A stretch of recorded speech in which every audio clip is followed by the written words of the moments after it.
Well, good evening, visitors. Welcome to the Australian War Memorial's Last Post ceremony. My name is Richard Cruz, and joining us today from the Royal Australian Air Force is Warrant Officer Rod Amos. We warmly welcome the family of Trooper Robert Alfred Watson, whose story will be told shortly. We welcome the veterans who have served, those that are still serving, and the families that support them. We acknowledge the members of RSL Services Clubs Association, RSL Victoria and RSL Queensland, who are watching the broadcast of this ceremony across Australia. During this evening's ceremony, wreaths will be laid at the base of the Pool of Reflection by family and visitors to the memorial. Could I invite you to stand and please join in singing the National Anthem?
If you're able, please be seated.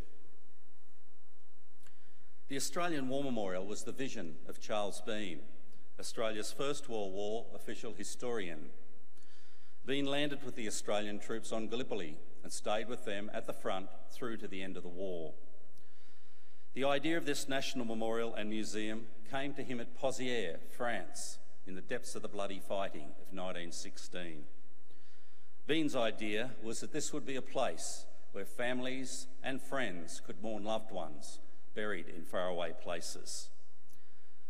It would also be a place that could help all Australians understand what these men and women had endured and what they had done for us. Bean's vision, to which we remain true, is best expressed as inscribed in the entrance to the memorial's galleries. Here is their spirit in the heart of the land they loved, and here we guard the record which they themselves made. Tonight we'll read the story behind just one of those on the Roll of Honour, which lists the names of more than 102,000 men and women who have given their lives for us in war and operations for more than a century. But first we present a lament, Flowers of the Forest. Wreaths and floral tributes will now be laid at the base of the Pool of Reflection.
Today we remember and pay tribute to Trooper Robert Alfred Watson.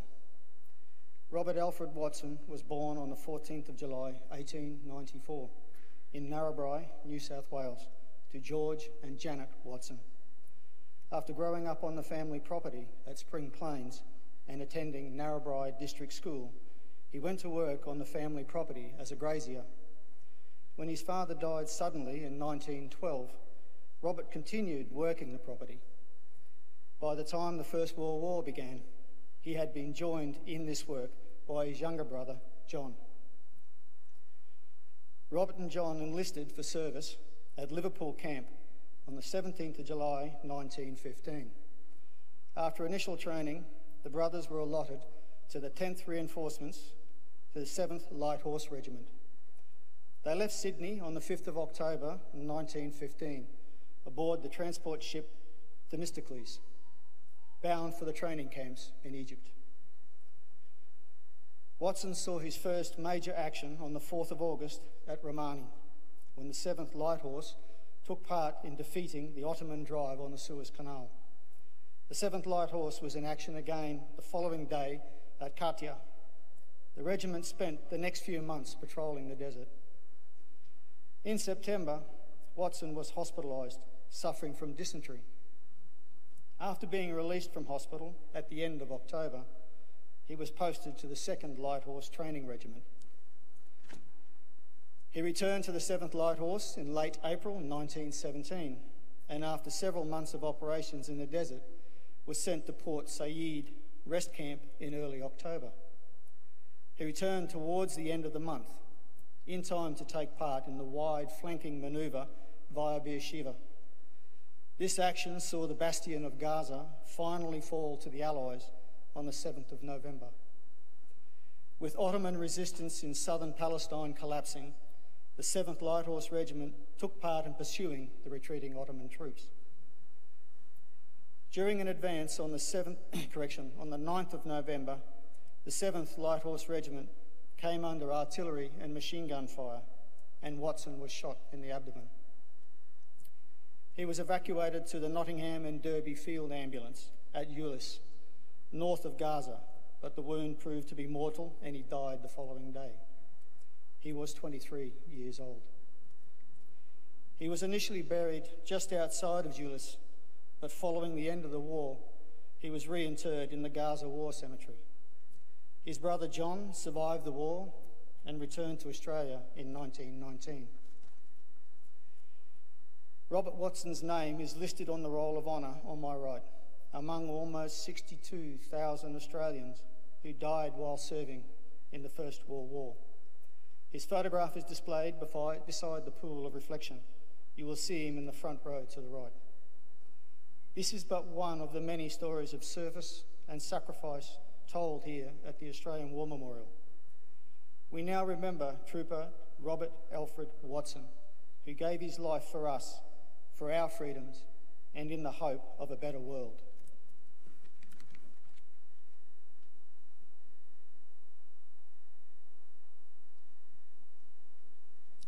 Please stand for the reading of the ode and the sounding of the last post.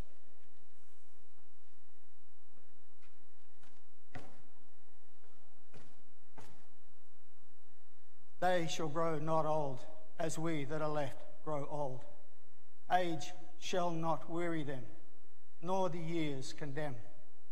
At the going down of the sun and in the morning, we will remember them. We will remember them.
lest we forget.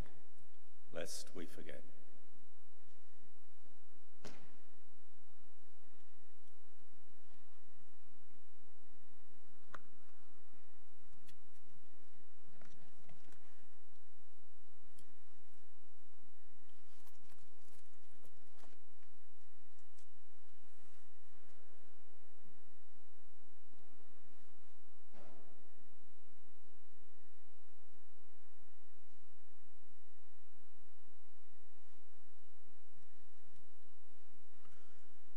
We leave you this evening with the words of the memorial's founder, Charles Bean.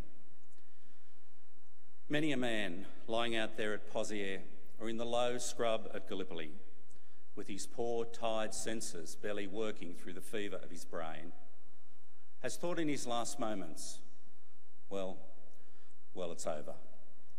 But in Australia, they will be proud of this. Ladies and gentlemen, girls and boys, that concludes this evening's last post ceremony. We thank you for visiting the Australian War Memorial and wish you all a very good evening. Thank you.